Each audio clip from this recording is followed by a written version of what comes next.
तो आप सभी का विद्या प्रैक्टिस सेट में स्वागत है।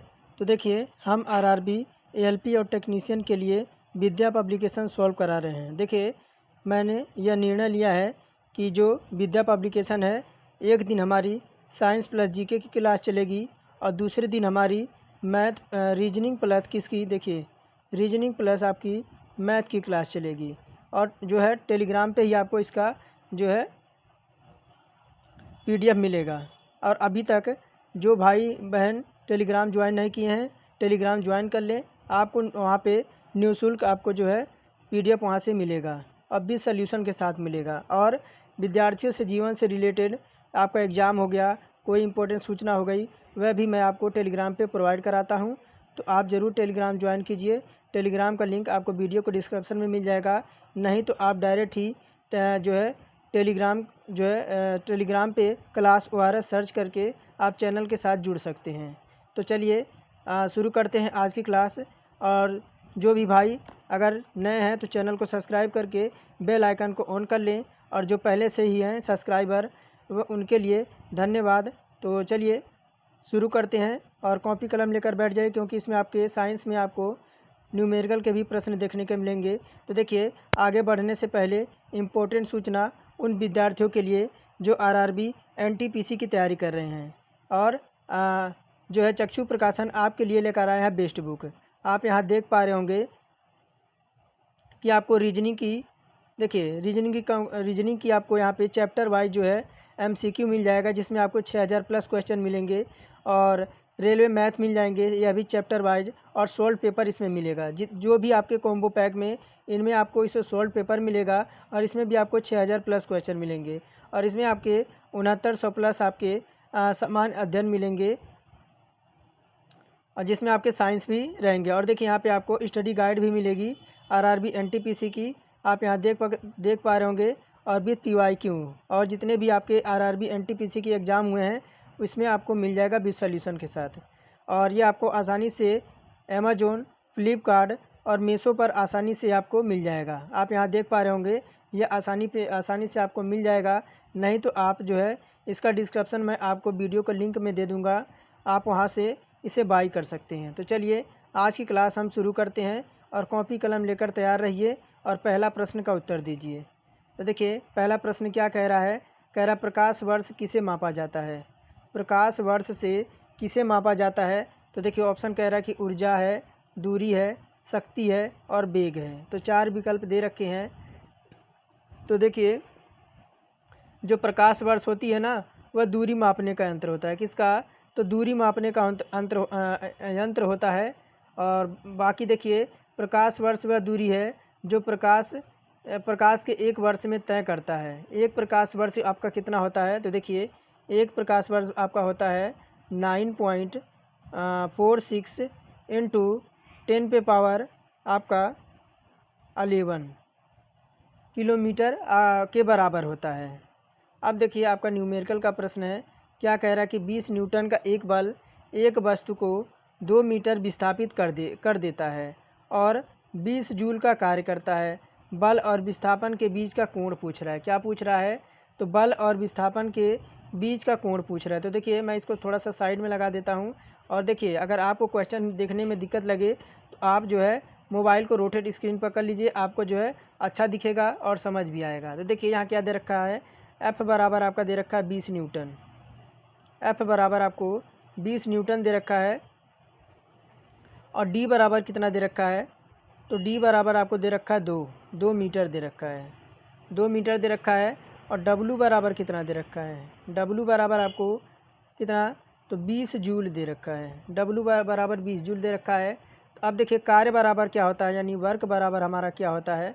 तो वर्क बराबर हमारा होता है F into D cos theta. ये आपने सूत्र पढ़ा होगा, F into D cos theta. Cos theta मैं थोड़ा सा सही से लिखूं, आपको दिख नहीं रहा होगा। देखिए क्या होता है, तो F into D into cos theta, cos theta ये होता है। तो देखिए अगर बात करें तो आपका W कितना है। तो देखिए W का मान हम 20 रख देंगे, और एफ़ का मान भी आपका 20 है, एफ़ का मान भी 20 है, और डी का मान कितना है, तो डी का मान 2 है।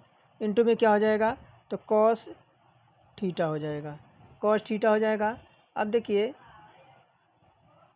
ये कितना हो जाएगा, 20 आपका इधर हो जाएगा और 20 दूना 40 इधर हो जाएगा, क्या आ जाएगा, तो कॉस थीटा हो जाएगा, कॉस थीटा हो जाएगा। तो क्या आ जाएगा, तो देखिए कॉस थीटा को हम क्या, कॉस थीटा का मान कितना होता है, तो देखिए कॉस थीटा का जो मान होता है, देखिए कॉस थीटा का जो मान होता है वह 1/2 होता है। कितना होता है, तो कॉस थीटा का जो मान होता है वह 1/2 होता है। तो देखिए ये क्या हो जाएगा,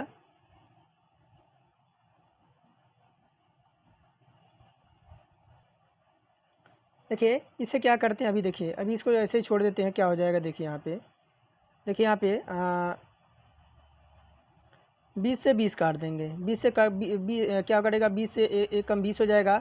तो कॉस थीटा बराबर क्या हो जाएगा, देखिए कॉस थीटा बराबर हो जाएगा आपका 1/2, 1/2 हो जाएगा।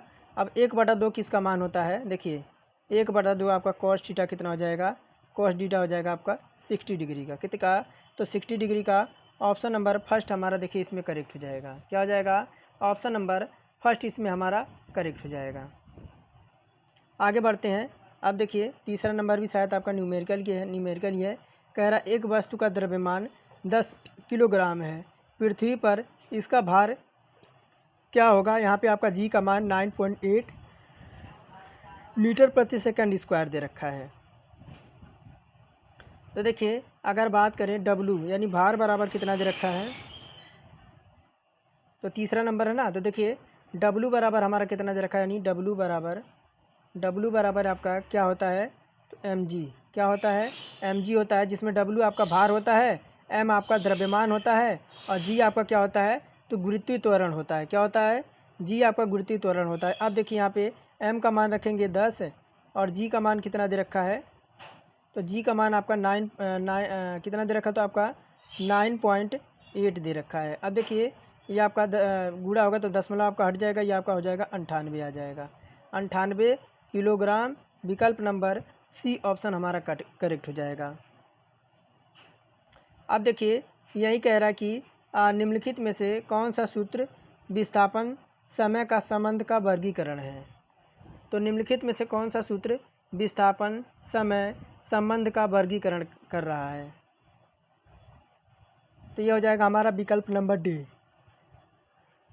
देखिए एस बराबर यू टी प्लस हाफ आपका ए टी स्क्वायर हो जाएगा। तो देखिए गति का समीकरण की बात करें तो देखिए गति का समीकरण बार बार आपसे पूछा जाता है। तो पहला अगर वेग और समय का गति देखिए, एक मिनट, किसका, तो देखिए वेग और समय का देखें तब हमारा क्या हो जाएगा, वेग और समय का, यानी पहला क्या हो जाएगा आपका, देखिए v बराबर आपका हो जाएगा u और प्लस आपका ए टी, ये आपका क्या हो जाएगा, तो आपका वेग और समय का हो जाएगा। अब किसका, तो विस्थापन और समय का देखते हैं, किसका, तो देखिए विस्थापन और किसका, तो समय का। तो विस्थापन और समय का देखेंगे तो इसका क्या होता है, तो देखिए इसका होता है एस बराबर U T plus half A T square, half A T square. अगर यही बात करें तो वेग विस्थापन का, देखिए अगर यही बात करें तो वेग विस्थापन का क्या होता है, तो वेग और विस्थापन का, देखिए वेग विस्थापन यानी तीसरे नंबर की बात करें तो तीसरा क्या हो जाएगा, तो आपका देखिए v स्क्वायर हो जाएगा और यू स्क्वायर हो जाएगा और प्लस आपका क्या हो जाएगा 2as हो जाएगा। तो देखिए ये मोस्ट इम्पोर्टेंट आपके जो हैं फैक्ट हैं, और ये आपके बार बार इनसे न्यूमेरिकल के क्वेश्चन आपके पूछा जाता है।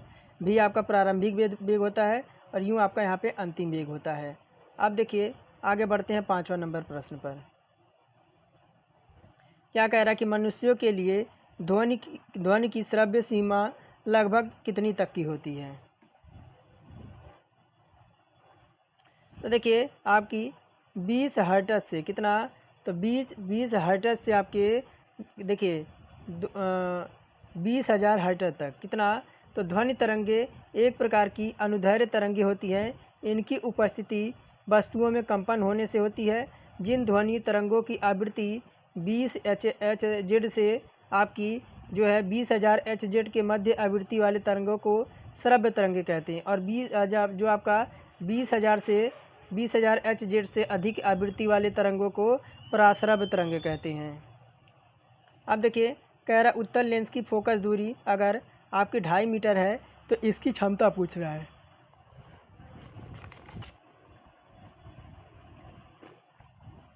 क्या कह रहा है कि एक उत्तल लेंस की जो है फोकस दूरी आपकी 2.5 मीटर है तो इसकी क्षमता पूछ रहा है।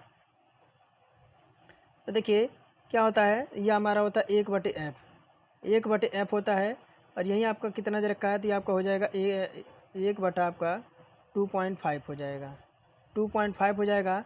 तो देखिए अब यह जो क्या हो जाएगा, भाग नहीं जाएगा तो आपका क्या हो जाएगा 0 पॉइंट आपका कितना जाएगा 4 आ जाएगा, आपका डायोप्टर हो जाएगा। लेंस की क्षमता का मात्रक डायोप्टर होता है। क्या होता है, डायोप्टर होता है। इसे डी से डिनोट करते हैं। अब देखिए कह रहा कि MOOS का पूर्ण रूप क्या है। तो कह रहा कि आपका metal oxide semiconductor most often store और मेथड ऑर्गेनाइज्ड स्टॉक, और डी कह रहा कि इनमें से कोई नहीं। तो MOS का पूर्ण रूप पूछ रहा है। देखिए अगर देखें MOS का जो होता है आपका मेटल ऑक्साइड सेमीकंडक्टर, यह कंप्यूटर के माइक्रोचिप्स के अधिकांश भाग में निर्मित ट्रांजिस्टर में इस्तेमाल अर्धचालक तकनीकी है। अर्धचालक सिलिकॉन और जर्मेनियम धातु के बने होते हैं। ऑप्शन नंबर ए करेक्ट हो जाएगा। और देखिए 8वां नंबर क्या कह रहा है कि 13 वोल्ट के विभवांतर वाले दो बिंदुओं के बीच आपका 5 C के आवेश को प्रवाहित करने में किया गया कार्य कितना होगा। तो ये क्या है, देखिए आवेश ये आपका क्या है, आगे देखिए मैं थोड़ा सा इसे साइड करके फिर मैं आपको बताता हूँ। तो कितना दे रखा है आपका 13 वोल्ट। तो देखिए क्यों हमारा यहाँ पे कितना दे रखा है, क्यों हमारा दे रखा है आपका 5 कूलाम, कितना, तो 5 कूलाम दे रखा है, और विभवांतर कितना दे रखा है आपका 13 वोल्ट आपका विभवांतर दे रखा है। अब देखिए होता सूत्र क्या होता है, तो W बराबर हमारा होता है Q और इनटू में V से। तो देखिए यहीं पे अगर बात करें W बराबर Q का मान कितना है तो आपका 5 है, और V का मान कितना है तो 13 है। तो W का मान कितना आ जाएगा, 13 × कितना हो जाएगा 65 हो जाएगा, 65 जूल। देखिए 65 जूल कहाँ पे, विकल्प नंबर डी ऑप्शन में है 65 जूल। अब देखिए आगे बढ़ते हैं। 9वां नंबर कह रहा विद्युत बल्ब के एक फिलामेंट द्वारा 9 मिनट में आपका 0.7 एम्पीयर की धारा ली जाती है। धारा के माध्यम से प्रवाहित होने वाले विद्युत आवेशों की मात्रा ज्ञात कीजिए। तो विद्युत धारा के आवेशों की मात्रा पूछ रहा है, तो मैं इसे साइड में लगाता हूँ फिर मैं आपको बताता हूँ। देखिए Q बराबर, यहाँ बात करें तो देखिए Q क्या होता है। देखिए यहाँ पे अगर Q की बात करें तो Q क्या होता है, तो Q आपका आवेश होता है। मैं बार बार आपसे बताता हूँ, हर चीज़ आपको एक्सप्लेन करके बताता हूँ। तो Q आपका आवेश होता है। I क्या होता है, तो देखिए I जो होती है वह विद्युत धारा होती है। क्या होती है, तो I जो होती है ना वह क्या होती है, तो विद्युत धारा होती है। और यही आपका T क्या होता है, तो T आपका टाइम यानी समय होता है, समय होता है। अब देखिए आपका सूत्र क्या होता है, तो Q बराबर आपका होता है I, और इनटू में आपका क्या होता है, तो T होता है, यही सूत्र होता है। तो देखिए यहाँ हम I का मान रखेंगे, I का मान कितना हो जाएगा, तो देखिए I का मान है 0.75 दे रखा है, यहाँ पे एम्पियर दे रखा है। अब देखिए T का मान आपका कितना दे रखा है, तो 9 मिनट दे रखा है। यहाँ पे हम 9 लगा देंगे, 1 मिनट, यहाँ पे हम 9 लगा देंगे। अब देखिए Q बराबर हमारा क्या आ जाएगा, तो देखिए इसमें मिनट के लिए हम 60 से मल्टीप्लाई कर दें, मिनट के लिए हम 60 से मल्टीप्लाई कर देते हैं, तब देखिए कितना हो जाएगा। ये 9 से 75 में आपका गुणा होगा, और 60 में गुणा होगा तो आपका हो जाएगा 405 कूलाम आ जाएगा। कितना, 405 कूलाम आ जाएगा। देखिए विकल्प नंबर डी ऑप्शन में है, डी ऑप्शन हमारा इसमें करेक्ट हो जाएगा। अब देखिए क्या कह रहा कि प्रत्यावर्ती धारा यानी AC की माप किसके द्वारा ली जाती है। तो एसी की माप किसके द्वारा ली जाती है? तो ऑप्शन ए कह रहा कि मूविंग आयरन प्रतिकर्षण प्रकार के बोल्ट मापी द्वारा, और बी कह रहा कि स्थायी चुंबक प्रकार के एमीटर द्वारा, और सी कह रहा कि इलेक्ट्रॉनिक बोल्ट मापी द्वारा, और डी कह रहा कि प्रेरण एमीटर द्वारा। तो प्रत्यावर्ती धारा यानी एसी की माप किसके द्वारा की जाती है? तो विकल्प डी हो जाएगा प्रेरण एमीटर द्वारा। प्रत्यावर्ती धारा का मापन प्रेरण एमीटर द्वारा किया जाता है। एमीटर सदैव विद्युत धारा को मापता है और एमीटर का आंतरिक प्रतिरोध बहुत कम होता है। आगे देखिए कह रहा है 11 नंबर कि किसी परमाणु के कक्ष में समायोजित किए जा सकने वाले इलेक्ट्रॉनों की अधिकतम संख्या को किस सूत्र द्वारा किस सूत्र द्वारा दर्शाया जाता है? तो कह रहा कि आपका 2n है और 2n पे -2 और 2n पे 2n क्यूब और 2n स्क्वायर। तो देखिए इलेक्ट्रॉनों को अधिकतम संख्या को किस सूत्र द्वारा दर्शाया जाता है 11 नंबर में? तो आपका 2n स्क्वायर द्वारा। किसके द्वारा? 2n स्क्वायर द्वारा। यहाँ पे n क्या होता है? तो n जो होता है आपका कक्ष क्या होता है? तो कक्ष की संख्या होती है। क्या होती है? तो कक्ष की संख्या यहाँ पे आपकी n होती है। अब देखिए 12 नंबर यही पूछ रहा है क्या? तो 12 नंबर कह रहा है कि निम्नलिखित में से किन स्थायी ऊतकों में कोशिकाएं जो होती है वह मृत होती हैं? तो निम्नलिखित में किन स्थायी ऊतकों में कोशिकाएं मृत होती हैं? तो कह रहा है कि आपका पेरेनकाइमा और कोलेनकाइमा, सेक्रोएनकाइमा और एरेनकाइमा। तो कोशिकाएं किस में मृत होती हैं यही पूछ रहा है। तो देखिए ये होती है आपके स्क्लेरेनकाइमा में। स्क्लेरेनकाइमा यानी स्थायी ऊतक की कोशिकाएं जो होती हैं वह मृत होती हैं। ऐसा क्यों होता है? क्योंकि इनके किनारे पर सेलुलोज और आपके हेमी सेलुलोज तथा लैग्नीन का जमाव होता है।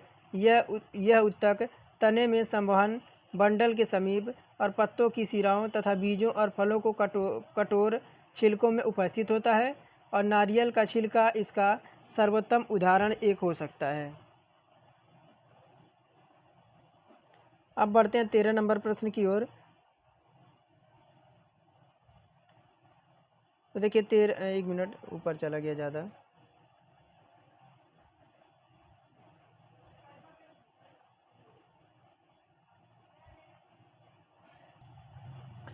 तो देखिए 13 नंबर प्रश्न क्या कह रहा है? पूछ रहा है कि वंशानुक्रम की इकाई क्या है? तो कह रहा है कि फेनोटाइप, आरएनए, जेनोटाइप और जीन। आरएनए क्या होता है? तो आरएनए का फुल फॉर्म होता है कि आपका राइबोन्यूक्लिक अम्ल, और यहीं आपका डीएनए एक होता है डीऑक्सी राइबोन्यूक्लिक अम्ल। तो कह रहा है कि वंशानुक्रम की इकाई क्या है? तो विकल्प नंबर डी हो गई, जीन हो जाएगी। क्या हो जाएगी? तो वंशानुक्रम की मूलभूत इकाई जीन होती है। गुणसूत्रों पर स्थित डीएनए की बनी अति सूक्ष्म रचनाओं जो आनुवंशिक लक्षणों को धारण करती हैं एवं उनकी एक पीढ़ी से दूसरी पीढ़ी में हस्तांतरित करती है, आपकी जीन कहलाती है। कह रहा है अणु शब्द किसने प्रतिपादित किया था? तो विकल्प कह रहा है कि जॉन डाल्टन और डेमोक्रेटिस और ई रदरफोर्ड और जे थॉमसन। तो अणु शब्द जो था वह किसने प्रतिपादित किया था? तो देखिए 14 का विकल्प बी हो जाएगा डेमोक्रिटस। अणु शब्द को डेमोक्रिटस ने प्रतिपादित किया था। देखिए किसी पदार्थ के वह सूक्ष्मतम कण जो स्वतंत्र अवस्था में रह सकते हैं या जिनमें उस पदार्थ के सभी गुण उपस्थित होते हैं उन्हें हम अणु कहते हैं। अब देखिए 15 नंबर प्रश्न कह रहा है कि निम्नलिखित में से कौन सा अंगूर में पाए जाने वाला मुख्य कार्बनिक अम्ल है? तो अंगूर में कौन सा कार्बनिक अम्ल पाया जाता है? तो 15 का बी हो जाएगा आपका टार्टरिक अम्ल। देखिए अगर बात करें तो अंगूरों में पाए जाने वाला मुख्य कार्बनिक अम्ल टार्टरिक एसिड होता है, और यह आपका इमली में टार्टरिक एक तो आपका इमली में होता है। किस में होता है? आपका इमली में होता है,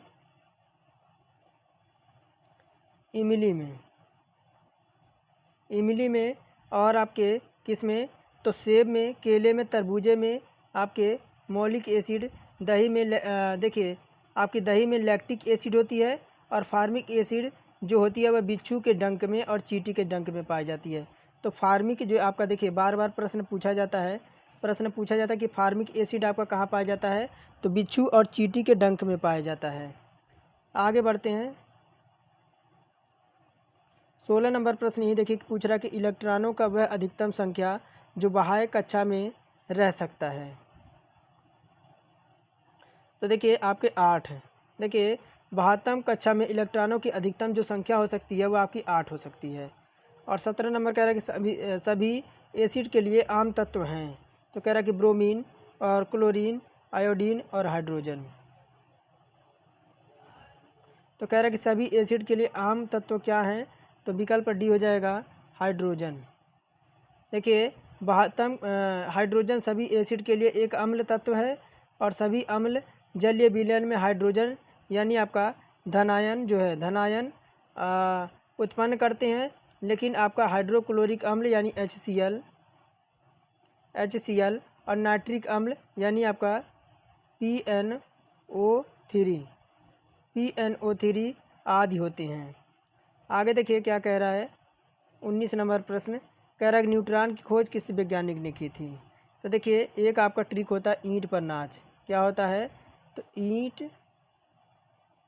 ईंट पर ना, एक मिनट देखिए, ईंट पर, मैं थोड़ा सा इधर करके आपको सही से बताता हूँ, एक मिनट देखिए। ईंट पर एक ट्रिक होता है, आप कभी नहीं भूलेंगे। तो देखिए क्या होता है, ईंट पर नाच। तो देखिए इलेक्ट्रॉन के कौन हो जाएंगे, तो देखिए इलेक्ट्रॉन के आपके जो हो जाएंगे, इलेक्ट्रॉन के कौन हो जाएंगे, तो आपका कौन दे रखा, तो जे टॉमसन हो जाएंगे। कौन हो जाएंगे, टॉमसन जी हो जाएंगे। टॉमसन जी हो जाएंगे इलेक्ट्रॉन के। और देखिए आपका क्या दे रखा, पर, यानी प्रोटॉन के कौन हो जाएंगे, देखिए प्रोटॉन। तो प्रोटॉन के कौन हो जाएंगे, तो आपका र है ना, तो ये हो जाएंगे रदरफोर्ड। और यहाँ देखिए क्या दे रखा है आपका, न्यूट्रॉन की खोज कौन हो जाएंगे, तो देखिए न्यूट्रॉन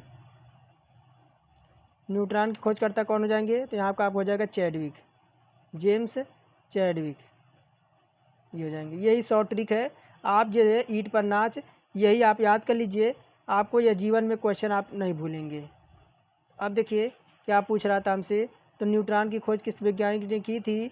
तो देखिए 19 का विकल्प नंबर सी हो जाएगा ईंट पर क्या, तो विकल्प नंबर हमारा चैडविक हो जाएगा। देखिए कब किया था, तो सन 1932 में। सन 1932 में चैडविक ने बताया कि जब आपका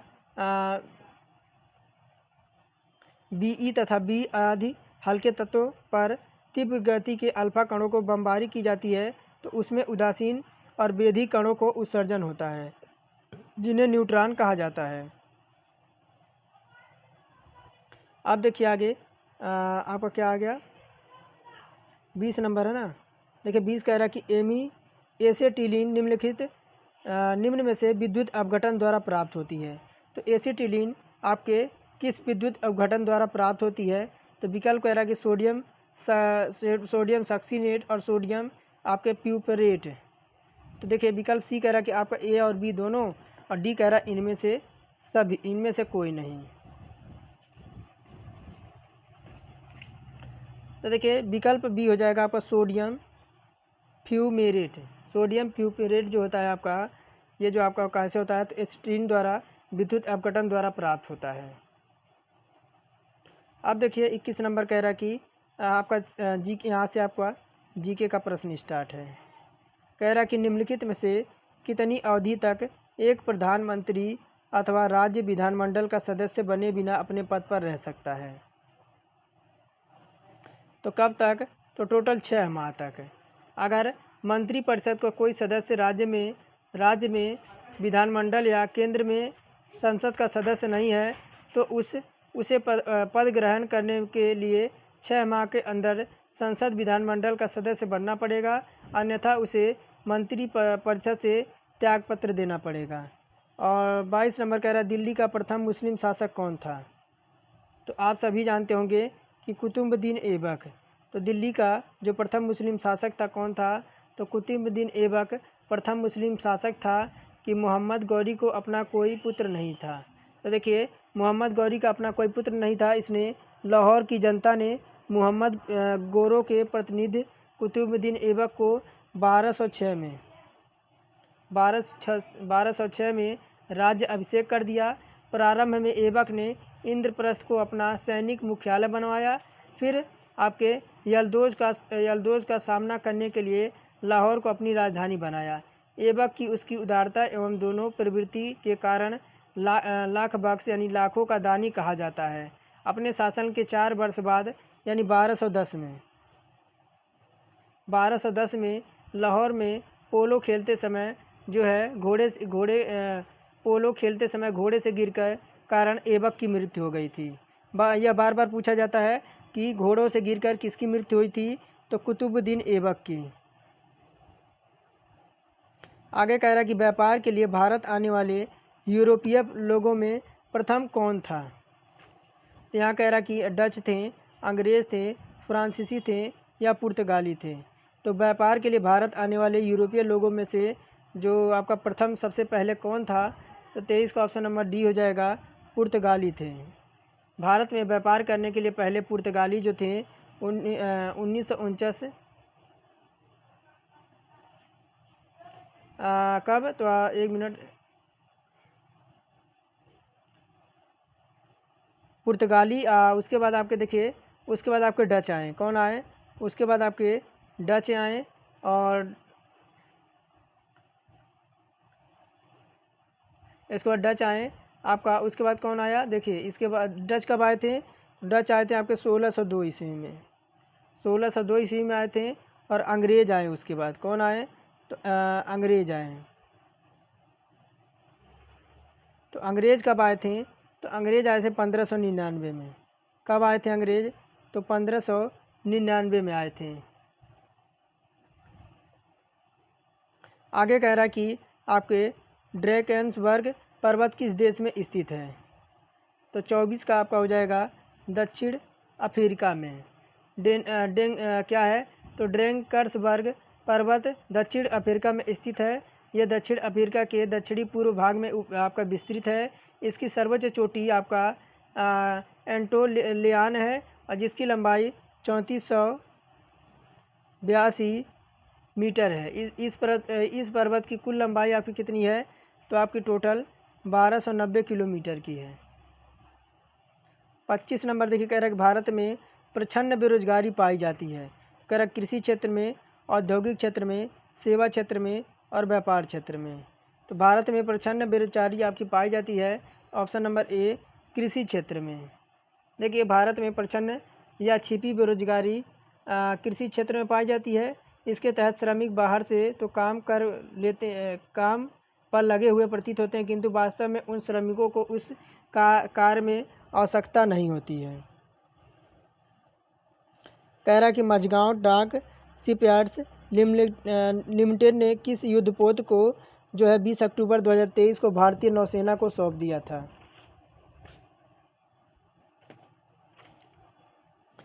तो देखिए कह रहा कि परम, इम्फाल, वीर और योद्धा। तो 26 का ऑप्शन नंबर बी हो जाएगा, इम्फाल। देखिए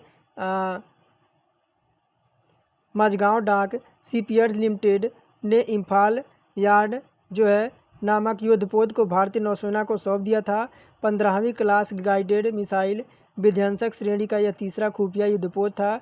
यह पहला युद्धपोत है जिसे महिला अफसर और नाविक के रहने के लिहाज से बनाया गया था। इस युद्धपोत को लंबाई लमसम 164 मीटर है। कितनी है?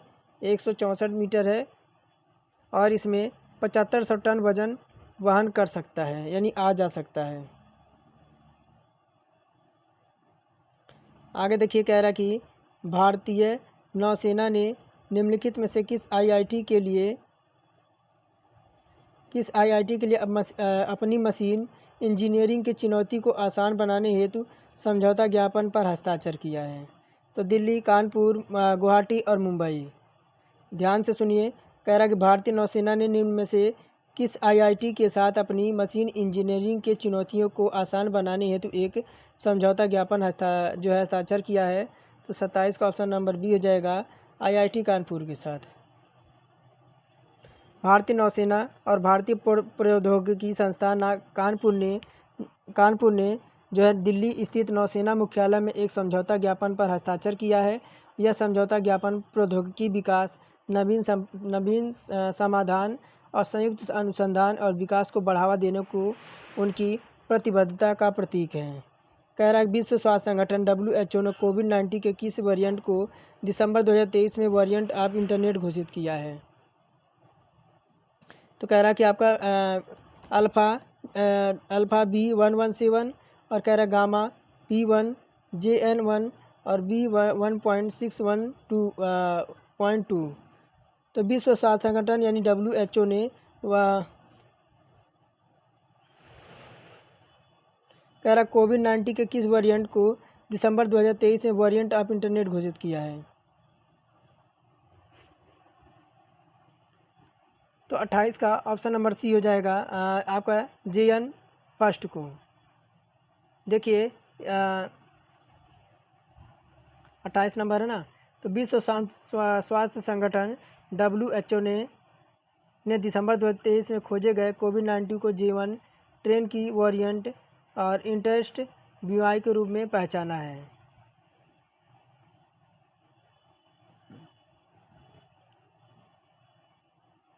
कह रहा निम्नलिखित में से किस देश ने सैयद मुश्ताक अली T20 ट्रॉफी 6 नवंबर 2023 को जीती है? कह रहा पंजाब, दिल्ली, बड़ौदा और विदर्भ। तो ध्यान से सुनिए, मोस्ट इम्पोर्टेंट क्वेश्चन है। कह रहा निम्नलिखित में से किस टीम ने सैयद मुश्ताक अली T20 ट्रॉफी 6 नवंबर 2023 को जीती है? तो 29 का ऑप्शन नंबर ए हो जाएगा पंजाब ने। और कह रहा डेनमार्क के नए राजा के रूप में 14 जनवरी 2024 को किसने पदभार संभाला है? तो 30 का जो हमारा हो जाएगा ऑप्शन नंबर ए